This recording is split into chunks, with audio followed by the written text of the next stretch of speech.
Rehm Show, a skilled and acclaimed interviewer who is sharing with us all her experience of grieving her beloved husband and finding her way forward since that loss in a new memoir. I know her as a colleague and friend.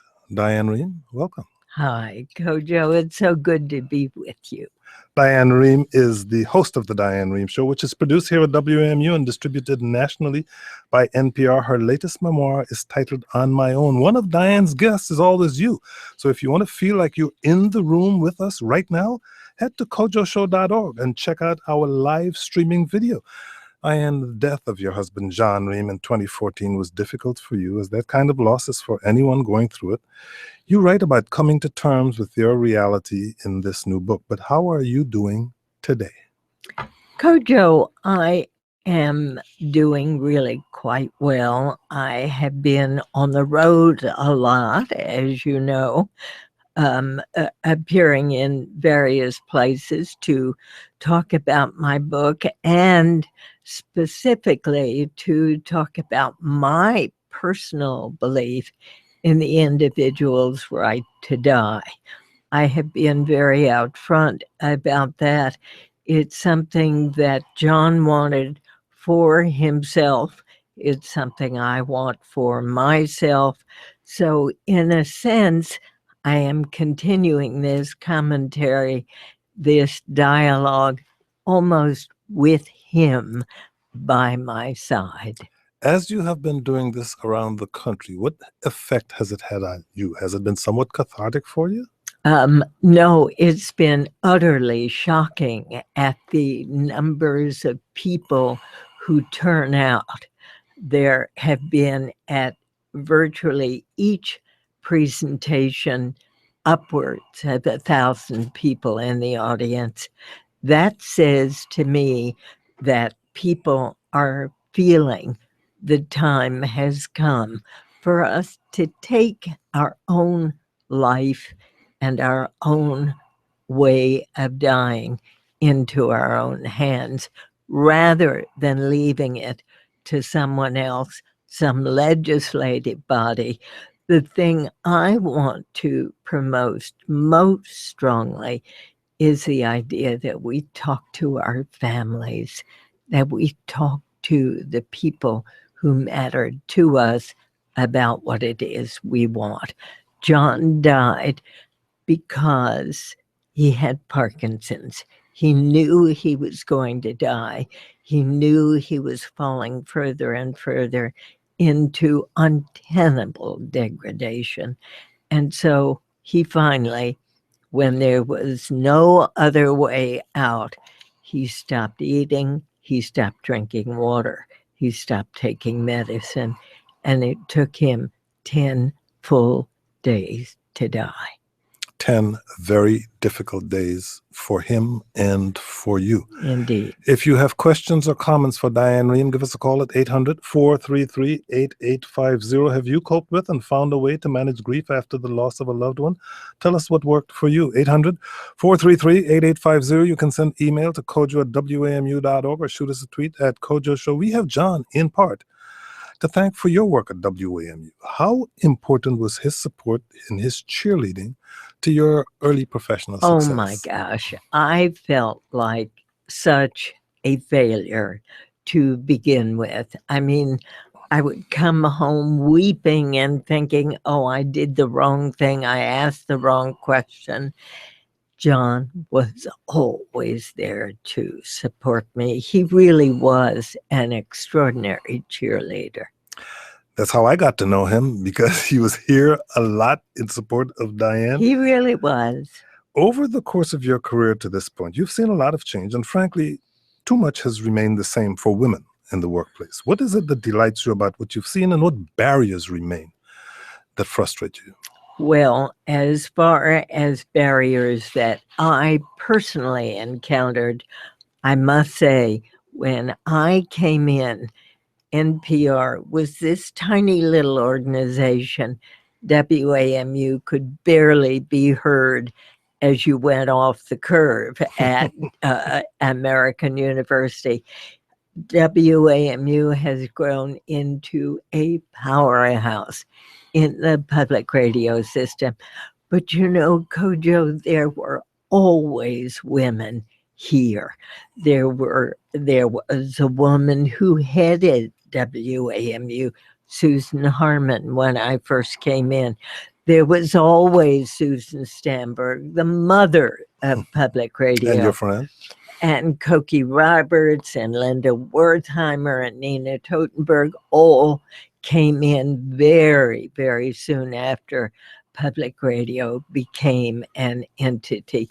So in effect, I personally have not encountered those barriers. I know that today younger women do feel that glass ceiling and are working very hard to push past it.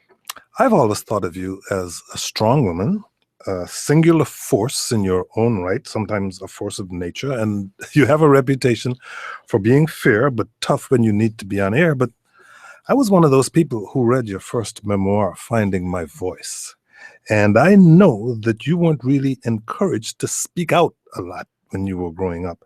How did your marriage to John shape the way you thought of yourself?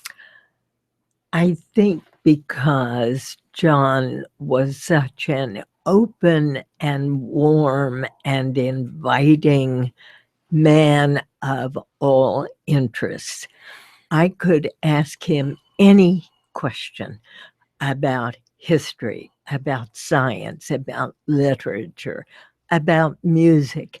And John always was interested in my questions, so that he became my teacher.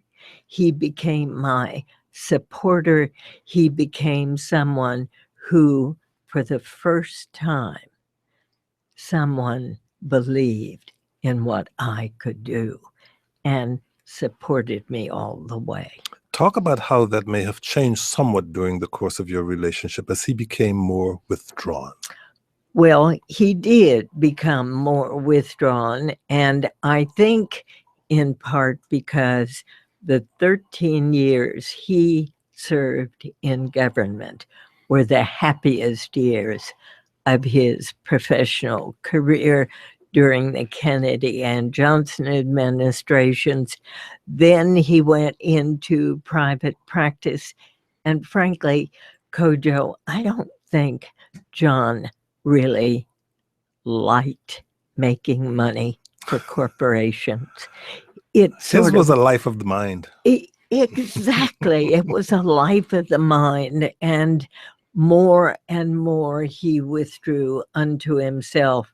His career was on the ebb as mine was rising.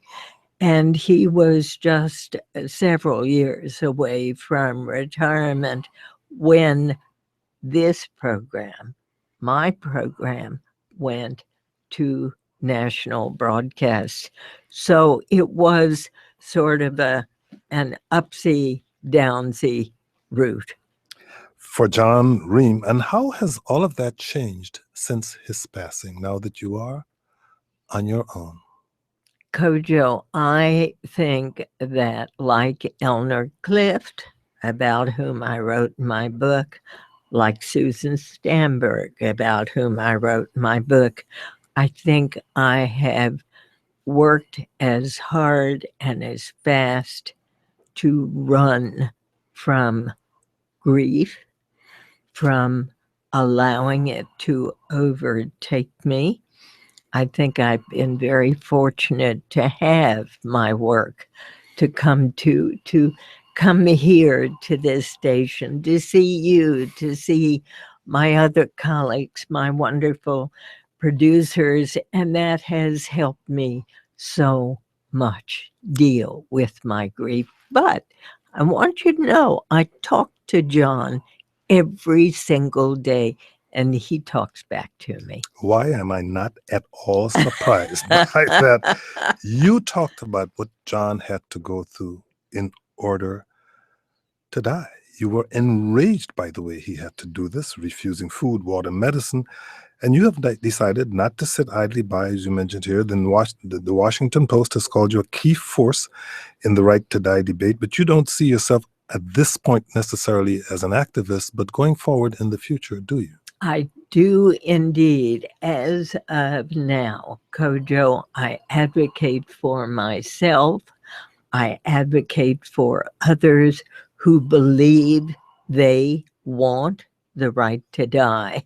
And what I am encouraging people to do is talk with their families about what they want, to talk with their loved ones, to talk with their doctors. You know, we in this country, I believe, are death averse.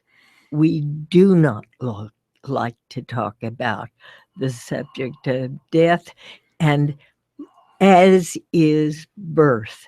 I think that death is something we need to discuss openly. You are confronting a baby boom generation that, while on the one hand was raised to believe that it could possibly never die, on the other hand is now facing the reality that it probably will, and that may account in part for the overwhelming response you've been receiving to your travels talking about this book. California has recently passed a death with dignity bill. The governor signed it.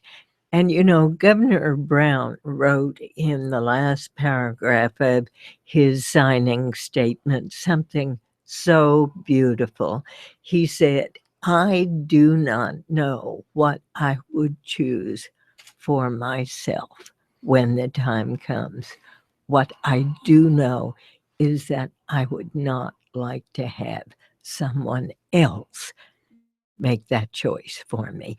And that's precisely how I feel California could be the tipping point. You now have California, Oregon, Washington, Vermont, and one other state who have passed death with dignity laws. On to the telephones. Here is Minu in Columbia, Maryland. Minu, you're on the air. Go ahead, please. Hi, Kojo. Hi, Diane. Diane, I'm a huge fan of yours. I've been listening to your show for many years now, and yours as well, Kojo. I just wanted to state that I'm in full agreement with you about giving individuals the right to die peacefully. And it is a personal decision. It's a very difficult decision, and it can tear a family apart, but you have to allow someone to go when they're ready with some sense of dignity. Diane? Absolutely. I fully agree. And that was the point at which John Rehm said, I refuse to fall further into indignity. I have lost the power to feed myself. I cannot stand on my own. I cannot do anything for myself. And Parkinson's will take me further into indignity. So today, on June 14th, he said, I now choose to die. And he died on June 23rd, 2014. Before witnessing what John had to go through in that very personal way, what were your feelings on this issue? Kojo, John and I had talked about this over the years. We knew that my mother and father had died both at very young ages. Then his father, John's father, took his own life when he developed diabetic retinopathy and could no longer live by himself on our farm in Pennsylvania. Then his mother, at age 92, took her own life when she was in such pain that she could no longer walk or stand. So over the years, we had conversed about this a lot, and each of us had promised the other that we would help the other when the time came. I could do nothing to help John, but I could support him in his decision. And it came as something of a surprise to you when you found out that you really didn't have any choice in the matter, nor did he until he took that ultimate step to refuse all food and water. Because he was in assisted living in the state of Maryland, there was nothing that his good doctor could do to help him. He said, I cannot help you because morally, ethically, legally, I cannot be a part of your dying. But he said, you can do this on your own if you choose. He said, I will honor you if you make that decision, which I hope you won't, said the doctor, but I will honor your decision. And John ultimately made that decision. We're Indeed. talking with Diane Rehm. She's the host of the Diane Rehm Show. Her latest memoir is titled On My Own. We're going to take a short break. We got an email from Richard in DC who says, be sure to alert listeners to the wonderful picture of Kojo and Diane at Kojo's website. It's a classic from our archives. Thank you very much, Richard. Yes, it is a classic from the archives. You can still join the conversation by calling 800-433-8850. Are you a supporter or opponent of the Right to Die movement? Tell us about the experience that shaped your views. You can go to our website, kojoshow.org, watch the live video stream, or shoot us an email at kojo@wamu.org. I'm Kojo Nnamdi.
Welcome back. No, you're not listening to two shows at the same time. It just happens that our guest is Diane Rehm, host of the Diane Rehm Show, which is produced here at WAMU and distributed nationally by NPR.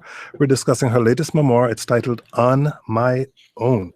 Diane, loneliness is a feeling that a lot of people are reluctant to admit to, but you write quite a bit about your reckoning with that emotion and your own need, perhaps to spend some time alone since John passed. Have you gotten more comfortable with solitude in the last year and a half? You know, it's been such a remarkable conversion for me. Being alone was something I did not relish in my early years, perhaps because I felt so alone.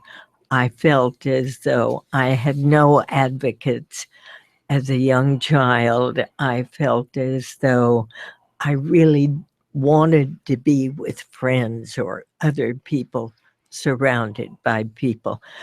John Rehm was more of one who adored solitude. He was a loner. He was a loner. And you know what's remarkable is that now, after all this appearances in public, being on the air for 37 years, meeting such wonderful people, I go home and close the door behind me, bend down to pick up little Maxie. And Maxie, About whom you've written. Maxie and I, my little long-haired chihuahua, are alone. And it is a breath of fresh air. You know, even though John Rehm may have been a loner, what I remember most about him is that in the early days after I met him, every time he saw me, he would pepper me with questions about the show, about the world, and about life. And I could tell as he was falling ill that he was withdrawing, because there came a time when I would run into him and he wouldn't pepper me with questions anymore. He might not have recognized Precisely. you anymore. That's what I began to realize after a while, because even though John himself tended to be more of a loner, you two certainly socialized, had a close circle of friends. Do you feel that you understand that tendency he had better now than perhaps you did before? I only wish I could go back to the beginning of our marriage and learn from that how much he needed his solitude, to simply appreciate that rather than feel as though it was a rejection of me. That's how I saw it in those early days. And if I had been more mature, if we had both been more mature, I was 23, he was 29 when we got married. If we had both been more mature, I think we would have dealt with that issue very differently. One of the things I learned from reading On My Own was that my own tendency to say things like, I would rather be with a copy of The New Yorker than with any other human being, is seen by one's spouse as a rejection. Exactly. Of this. I never thought of that until I read And it. that's how John felt. He would rather have lunch with the New Yorker than any human being. If you feel that way, don't say it, okay? On to the telephones again. Here is Michael in Silver Spring, Maryland. Michael, you're on the air. Go ahead, please.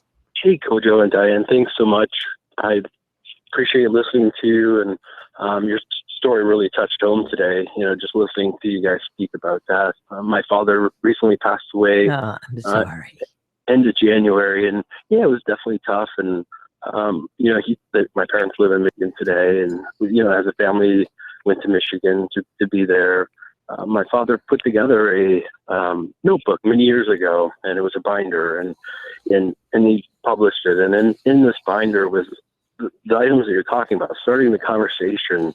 And in each section of the binder was, you know, those difficult questions that he asked himself that he necessarily didn't share with the family, and you know, about cremation, about burial, about just those difficult topics that you don't speak to as a family. And you really touched home, and it just wanted to share with the listeners and yourselves that there are items out there that can help you, you know, prepare. And just having this when we were all together, you know, we pulled out this notebook, and each under his page, it had songs that he wanted to listen to and, or, you know, have everyone hear. It was just amazing. And, you know, now, you know, when I was in my 20s, he had a notebook, and now I'm nearing 40, and I have a 1-year-old and a 4-year-old, and I'm like, you know what? I got to complete this. I got to fill my own notebook out. Oh, that's great. What a great idea. That is great. Are there indeed, Diane, things that can help you in that process? I think that writing down, pardon me, Kojo, Sure. Writing down what it is we want our families to know about ourselves at the end of life may make it easier to transmit those ideas to our families. I think it is hard to talk about, but for younger people, for example, talking with their parents, perhaps an opener might be, you know, Dad or Mom, I've been thinking an awful lot about my own end of life and my own children. I wonder if you've been thinking about that too. And are there things you want us to know about what you would like and how you would like the end to be. Important conversations to have. Here now is Holly in Annandale, Virginia. Holly, your turn. Hi, thank you. Just two quick things. One, in 2001, I was given 6 months to live due to cancer, and I survived and had to fight my way back and learn everything. But so I'm not sure if it would have been a wise thing to have the right to die then. But as I grow older, I'm in my 60s now, and I realize I really would like to have that choice if it gets really rough. And I applaud Diane for championing this. You know, what I want to say to you is that, number one, I'm so glad you survived and that you continued with the kind of care, the kind of treatment that was offered. That is part of what I am talking about, the choice issue. You chose to fight, and good for you. You chose to fight. There are others who choose long-term palliative care. Good for them. They want to live as long as possible. I, too, would like to have my choice when the time comes, and for you to have all of your choices. Good for you. Holly, it's my understanding that you also saw Diane perform. I did, and I'm so happy I did. It was so good to see you on Younger last week. It thrilled my soul. It really did. Thank you so much. Thank you very I had much. so much fun For doing those of that. you who may not be aware of it, Diane had a guest star turn on the series Younger, and she's traveled and performed with a production of Surviving Grace to benefit an Alzheimer's organization. Did you enjoy those? Do you plan or hope to do more work on stage or screen once you step away from the microphone? I do. We are going to continue to take Surviving Grace by Trish Vredenberg around the country. I want to tell you just a tiny bit about the excitement I had on that appearance in Younger. We filmed the whole thing in Times Square. The director, producer, Darren Starr, had invited me to make a guest appearance with none other than Ice-T. And we are in the middle of Times Square. And I want you to know, Kojo, this was the first and last time I'm sure this will happen. There was even a trailer with my name on it. Can you believe I'll be in my trailer. I had such fun. Oh, well, a lot of people might think of Diane Rehm as the ultimate Washington or Beltway insider. But here is an email we got from Bill, who says, as a public high school alumnus, McKinley, I was happy to learn that Diane graduated from Theodore Roosevelt High School. Right. Would you share a little bit about your experience there? Oh, my gosh. Roosevelt High School, the Rough Riders. It was the best. Kojo, I grew up in the Petworth section of Washington, 14th and Upshur. 14th and Taylor. 14th and Taylor, one block down. So I walked from my home to Powell Elementary to, oh my gosh, what was the middle school name? It wasn't McKinley, but then on to Roosevelt. McFarland Junior McFarland, High School, and then Roosevelt High. It was wonderful. I mean, to be able to walk all the way through school. And played sports a lot in school, too. I sure did. I played basketball, baseball, volleyball. Everything. Went on to the State Department to play baseball. Loved it. Almost out of time, but you write about the trepidation, the questions you have about who you're going to be after you stop being the host of the Diane Rehm Show. As that news has become public, and as time marches ever closer to that day, how do you feel about the coming shift, and what can you tell us about your personal plans? Kojo, I know that the time is right. I'm 79 years old. I'll be 80 in September. I've been doing this show for 37 years. The time is right. I'm going to stay and work at the station 3 days a week, helping to expand its vision, I hope, bring in money, I hope. I'm going to travel the country talking not only about my book, but about the issue of the right to die. I'm also going to travel and appear in Trish Redenberg's play, Surviving Grace. And we look forward to all of those, especially the fact that you will still be around here. I was going to say that the one time I will interview Diane Rehm again is when she's making her exit interview, but guess what? She's not exiting. So I'm not conducting any exit interview. Good. So for the time being, it's just good to see you again, Diane. Thank you so much Kojo, for joining us. Thank you. It's always a pleasure. That's it for the show today, but remember, we've got you covered when we're off air as well. Head over to kojoshow.org, where you can read an excerpt from Diane's memoir, On My Own. While you're there, check out our blog, where you'll find everything from posts about food trucks and murals to conversations with locally elected officials and perhaps some of your own neighbors. Make sure to mark your calendar too, because Kojo Show producer Ruth Tam will be at Politics and Prose this Friday evening for a WAMU In Your Bookstore event with author Heidi Julovitz at 7 p.m. And be sure to meet us back here tomorrow at noon. We consider the possibilities when kids grade their teachers. The DC Public Schools plan to survey students in evaluating teacher effectiveness. And for Food Wednesday, whether it's a coffee shop, cafe, or bar, there are challenging economics of creating a space where people like to linger. So thank you all for listening. I'm Kojo Namdi. The Kojo Namdi Show is produced by Michael Martinez, Ingelisa Schrobsdorf, Taylor Burney, Ruth